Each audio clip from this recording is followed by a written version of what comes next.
매일 주는 그 간식 실제로 강아지 수명을 줄이고 있을 수도 있습니다. 그리고 대부분은 그걸 모른 채 반복합니다. 14년 동안 진행된 연구에서 평생 적정 체중을 유지한 강아지는 평균 1년 8개월 더 오래 살았습니다. 하지만 보기엔 멀쩡해 보여도 과체중이 되는 순간 질환은 더 빨리 시작됩니다. 문제는 특별한 날의 실수가 아니라 아무 생각 없이 반복되는 하루입니다. 오늘 영상에서는 강아지 수명을 실제로 가를 수 있는 간식 습관 5가지를 알려드릴게요. 오늘 간식 몇 번 주셨나요? 아침에 눈 마주쳐서 한 번, 약 먹이느라 한 번, 산책 다녀와서 수고했어 하고 또 한 번. 이렇게 생각해보면 3번인데 이상하게도 많이 줬다는 느낌은 안 들죠. 문제는 개수가 아니라 열량이에요. 5kg 소형견의 하루 필요 열량은 대략 350칼로리 정도입니다. 간식은 그중 10%, 약 35칼로리 이내가 기준이에요. 그런데 치즈 한 조각이 60칼로리, 덴탈검 하나가 70칼로리, 작은 육포 몇 개만 줘도 40칼로리를 넘습니다. 하나밖에 안 줬는데요. 그 하나가 이미 하루 기준을 넘는 경우가 많아요. 그리고 더 중요한 건 이게 오늘 하루로 끝나지 않는다는 점이에요. 하루 20칼로리만 초과해도 1년이면 7000칼로리 이상이 누적됩니다. 이건 지방 1kg 가까이에 해당하는 에너지예요. 체중이 5에서 10% 늘어날 수 있는 양입니다. 겉으로는 천천히 변해서 눈치채기 어렵습니다. 어느 날 안아봤을 때 조금 묵직해졌네? 그때 이미 꽤 쌓여있는 거죠. 강아지는 들어온 에너지를 계산하지 못해요. 남기지도 못하고 내일로 미루지도 못합니다. 그냥 몸에 저장하게 돼요. 그래서 비만은 폭식으로 생기기보다 조금씩 괜찮겠지가 반복되면서 만들어집니다. 오늘 준 것들을 한 번 더 더해보는 계산 하나가 수명 2년의 출발점이 될 수 있어요. 볼살이 통통하고 엉덩이가 말랑해서 더 사랑스러워 보이고 이 정도는 괜찮겠지 생각해본 적 있으신가요? 그런데 이 정도가 수명을 가를 수 있어요.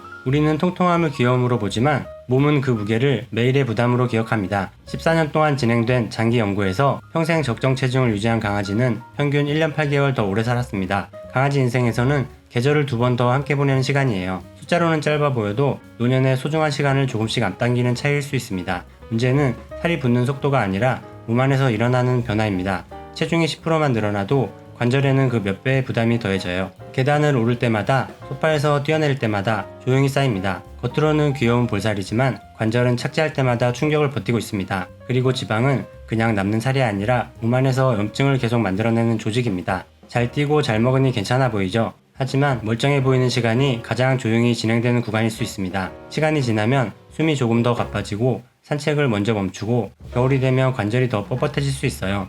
병은 갑자기 생기는 게 아니라 몸이 버텨온 시간이 끝났을 때 드러납니다. 조금만 가볍게 덜 묵직하게 그 차이가 노년의 통증을 늦추고 함께 걷는 시간을 늘립니다. 통통함이 귀여움의 기준이 아니라 가볍게 오래 걷는 시간이 진짜 귀여움의 연장일 수 있어요. 수명 2년 차이, 그 시작은 몸무게 숫자 하나일 수 있습니다.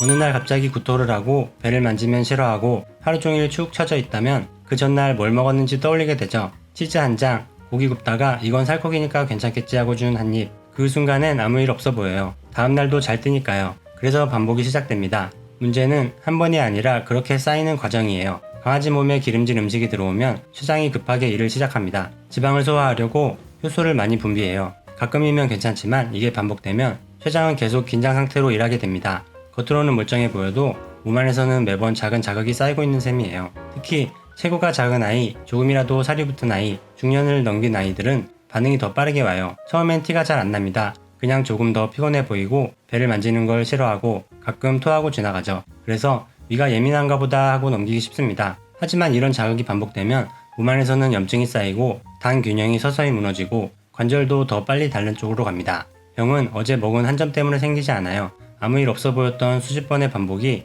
어느 날 한 번에 드러나는 겁니다. 고소한 한 입은 짧지만 그 자극은 몸에 오래 남습니다. 수명을 가르는 건 특별한 날의 실수가 아니라 아무 생각 없이 반복된 하루입니다. 살만 안 찌면 괜찮은 거 아니야? 이런 생각 한 번쯤 해보셨을 거예요. 그런데 수명을 가르는 또 하나의 출발점은 몸무게가 아니라 입일 수 있어요. 어느 날 입냄새가 조금 심해졌는데 사료 바꿔서 그런가 하고 넘기고 시석이 살짝 보이는데도 나이 들면 다 그렇지 하고 지나가게 됩니다. 대부분 이렇게 조용히 시작됩니다. 그런데 잇몸 염증은 입안에서 끝나지 않습니다. 잇몸에 염증이 생기면 눈에 보이지 않는 작은 상처 사이로 세균이 혈관을 타고 들어가 심장과 신장 쪽까지 영향을 줄 수 있다는 보고도 있습니다. 입에서 시작된 문제가 시간이 지나 전신으로 이어질 수 있다는 뜻이죠. 문제는 이 과정이 아주 조용히 진행된다는 점입니다. 통증이 눈에 보일 때는 이미 꽤 오래 쌓인 뒤일 수 있습니다.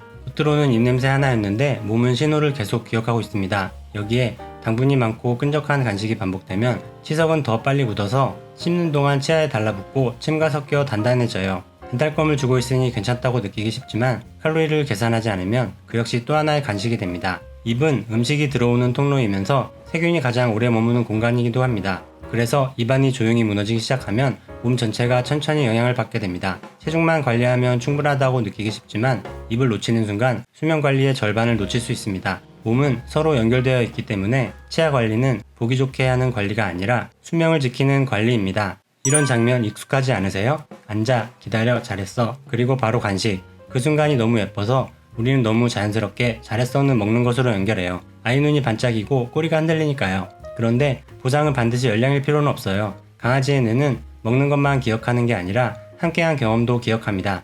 노즈워크로 간식을 숨겨두고 찾게 해주는 시간, 산책을 5분 더 천천히 걸어주는 순간, 장난감을 던졌다가 같이 웃는 장면. 이런 활동은 열량을 더하지 않으면서 스트레스는 낮추고 활동량은 늘리고 몸은 더 가볍게 유지하게 돼요. 반대로 음식 중심 보상이 반복되면 몸은 조금씩 저장하는 방향으로 갑니다. 그리고 뇌는 기다리면 먹는다는 공식을 배우게 돼요. 기대가 쌓이고 요구가 늘고 보상은 점점 음식 중심으로 굳어집니다. 오늘 한 개는 괜찮아 보여도 내일의 잘했어가 쌓이면 칼로리는 조용히 늘어납니다. 사랑을 줄이는 게 아니라 방식을 조금 바꿔주세요. 음식 중심 보상은 열량을 더하고 활동 중심 보상은 건강을 더합니다. 수명을 가르는 건 간식의 존재가 아니라 보상의 구조입니다. 아이를 칭찬하는 방법을 하나만 바꿔도 몸이 기억하는 방향이 달라집니다. 그리고 그 차이는 시간이 지나 몇 년의 차이로 남을 수 있습니다. 오늘 간식 하나가 당장 문제를 만들지는 않습니다. 하지만 적정 체중을 지키는 습관, 간식은 하루 열량의 10% 이내, 기름진 한 입 줄이기, 잘했어를 음식 말고 다른 방식으로 바꾸는 것, 이 작은 선택이 쌓이면 2년의 차이를 만들 수 있습니다. 간식은 사랑입니다. 그 사랑이 더 오래 이어지길 바란다면 오늘부터 같은 마음에 하루 한 번의 선택을 더해보세요. 수명은 매일의 간식을 기억합니다. 당신의 따뜻한 관심이 더 많은 반려견에게 건강을 지키는 정보를 전해줄 수 있습니다. 구독과 알림 설정 해두시면 다음 영상에서도 반려생활에 꼭 필요한 정보를 놓치지 않고 보실 수 있습니다. 그럼 오늘도 건강하고 행복한 반려생활 되세요. 감사합니다.